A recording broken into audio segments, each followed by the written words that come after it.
Okay, so the first thing I want to do is say congratulations on you completing 180 hours toward your real estate exam.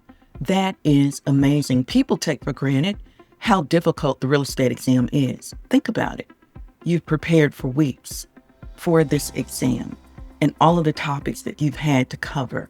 So, what I'm going to do today is help you come up with strategies that can assist you with passing the exam. We'll take a high level look at what's contained on the exam, and I'll explain how the exam works in terms of the different parts of it and the timing, things like that that can help you relax so that you're not so anxious about taking the exam. So first, let me talk about what's on the exam. There's two parts to it. It doesn't matter if you're taking the exam as a sales agent or a broker, the structure is the same. So what you'll see is that there's the national part of it, and then there's the state level part of it.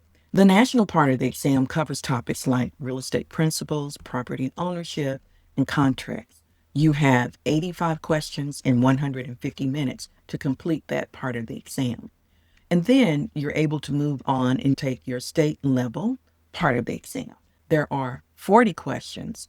You have 90 minutes to complete it. And for it, you're going to cover topics like the rules and regulations, agency, contracts, and also promulgated forms. There'll be no guessing about how well you did. The bottom line is that you have to score at least 70 on each part of the exam. So let's just say that you did great on the national portion of the exam, but you didn't do so well on your state level. You can retake one part or the other. You have up to 3 times to retake the exam. And after the third try, if you have not passed it, you will have to go back and take additional education. But keep in mind, you're still welcome to come back and test again after you completed your coursework. So I get a lot of questions about what's on the exam. First night of a course, people always ask. They want to know, what can I expect to see on the exam? So I always reply the same way, which is, it's not about just memorizing terms. You have to really understand the concept of the real estate terms that you're studying, because that's how the questions are phrased. So what I'm going to do is I'm going to mention some of these topics to you, just high level for now. In a different video, we'll take a closer look at what's contained in each of these sections. But for now, let's just take a high level look at them. The national part of the exam has 8 sections. So you want to make sure that you understand each of these content areas. So again, I'm just going to mention them high level, and we'll talk about it more in a different video. But for now, I just want you to get an idea of what to expect.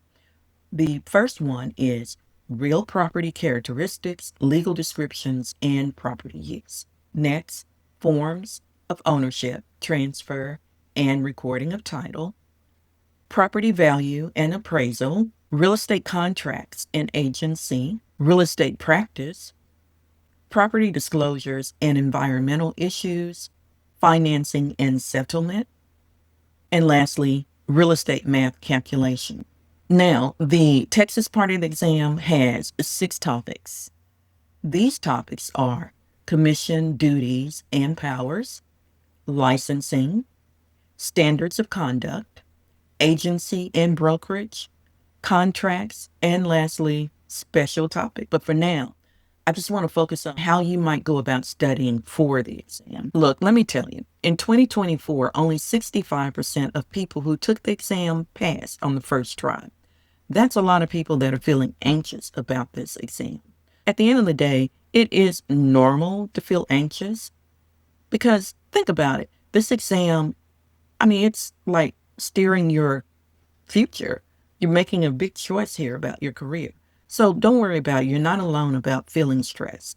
So let's go ahead and just dive into some of the common anxieties that we see when we're trying to get ready for a big exam like this. So part of that might be your fear of failure.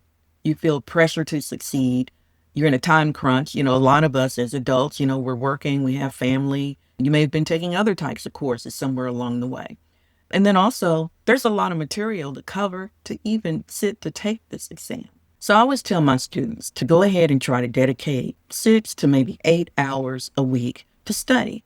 You can break down the material into manageable pieces where you're not so stressed out and, you're studying long hours a day. You might do morning and afternoons. But part of it I've learned is that by using mock exams that may be available through your school. That helps you get familiar with exams and test taking. You'll become more familiar with the format, how the questions are set up, and then you'll know how to time yourself. So you'll be able to deal with the time constraints more manageable. You will find a lot of resources online that provide study material. One resource is Pearson View.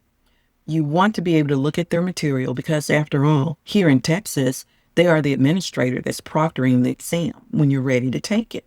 So make sure that you don't just memorize terms. You want to be able to truly understand the concepts.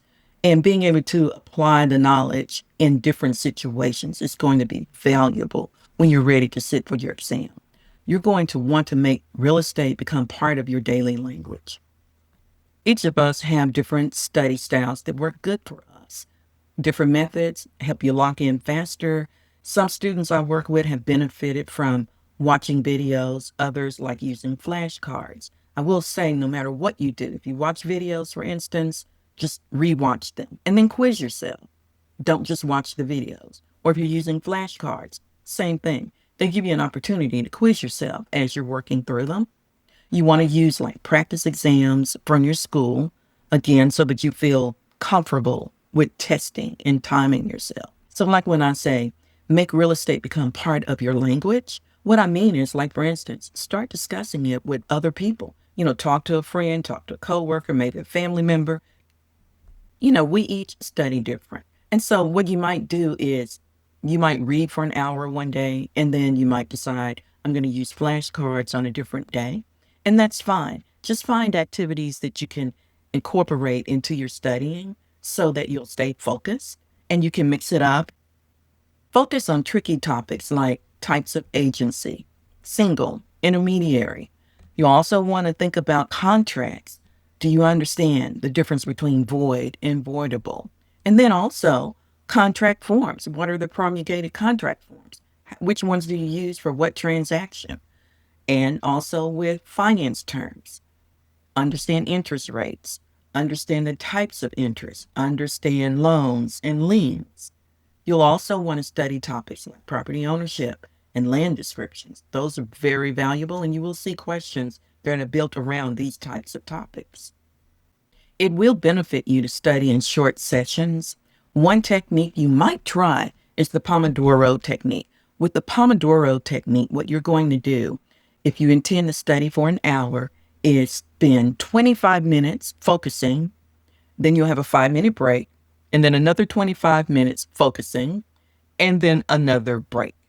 So this is one way to time yourself and study for an hour without sitting and going for the burnout long marathon sessions. Now, of course, you don't have to use the Pomodoro method. You can use anything. You have your cell phones. You can use an egg timer, whatever you want to do to be able to time yourself and commit to a certain practice of studying. Again, we each study different, so find out what's fun and what works and what keeps you focused. After you prepare for the exam, how do you stay calm and focused? Well, here's the deal. Everyone gets nervous, and that's normal, but confidence comes from preparation. So if you stay ready, you don't have to get ready. Your mindset matters. I get a chance to speak with students, and they give me feedback. Some have told me that deep breathing and meditation works well for them. I've even had some who will say that while they're sitting there taking the exam, that they'll take a moment, take a deep breath, and just refocus and go back and continue taking the test and completing those questions that are remaining. I will add, visualization is powerful. So picture yourself calmly and confidently navigating the exam. Positive self-talk goes a long way as well. So if you are having those kind of thoughts where it's like, oh gosh, I don't know if I can do this. How am I going to do this? I don't know how many of you may have driven down a dark road in the country at night. It is the darkest dark that you've ever seen. But one thing about it, you just keep driving. Why? Because you have faith and you believe that there's still road ahead of you. So the idea is believe that you're going to pass this exam. I know that's kind of corny, but nonetheless, that analogy has always worked for me. I have suggestions about what you can do the day before the test. I suggest that you don't cram for long hours. Most people suggest sleeping 7 or 8 hours. Know where the testing center is. You don't want to be late. If you're not familiar with the testing center location, you might want to Drive by it and make sure that you know exactly where you're going. On exam day, arrive early at the testing center to avoid any last-minute stress. You want to give yourself plenty of time to get your seat, get comfortable, and I suggest arriving there maybe 15, maybe even 30 minutes early. Also, if you are in Texas, you are going to be taking the exam in a Pearson VUE testing center. So if you're enrolled in one of my classes, you can access Pearson VUE through the website that's built into the course. Otherwise, I'll leave a link in this description to the testing center information, and then you'll be familiar with what to expect. So don't bring your cell phone or notes. They'll give you what you need. When you are testing, be sure that you read each question carefully. Pay attention to keywords and instructions. Don't rush. Take your time. Watch out for sneaky words like except or not. Those can really trip you up when you're trying to take an exam. Don't panic if you get stuck. Use your time wisely. You don't want to dwell on a question that's stumping you. You want to be able to pace yourself for this 4-hour exam. I want all my students to pass on the first try. And if you don't, it's okay. I mean, some people don't, and they still go on in real estate and do very well. So remember, you can retake the test. The key is to learn from the experience and try again. So all I can say is happy studying as you move on with your material and start preparing for this exam.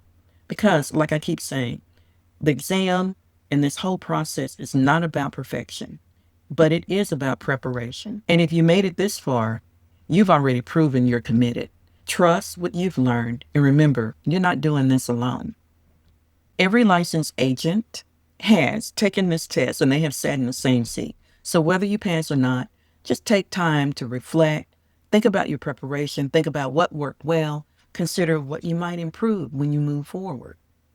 Use this experience as a learning opportunity. If you didn't pass, identify your weaknesses, look for your strengths, create a new study plan. Perhaps there's something you need to tweak with what you did before. Maybe 1 hour may not really be enough for you, or maybe 1 hour at a time is too much and you need to break it into smaller sections, and that's fine. In the next video, I'm covering fingerprints. I am covering background checks, and I'm also going to look into how you submit your application for your license. Don't miss the next video. Drop a comment below and tell me if you're feeling excited, nervous, scared, whatever's going on with you. I really want to know. So you are getting closer every day. This is License to Sell, and I'll see you in the next one.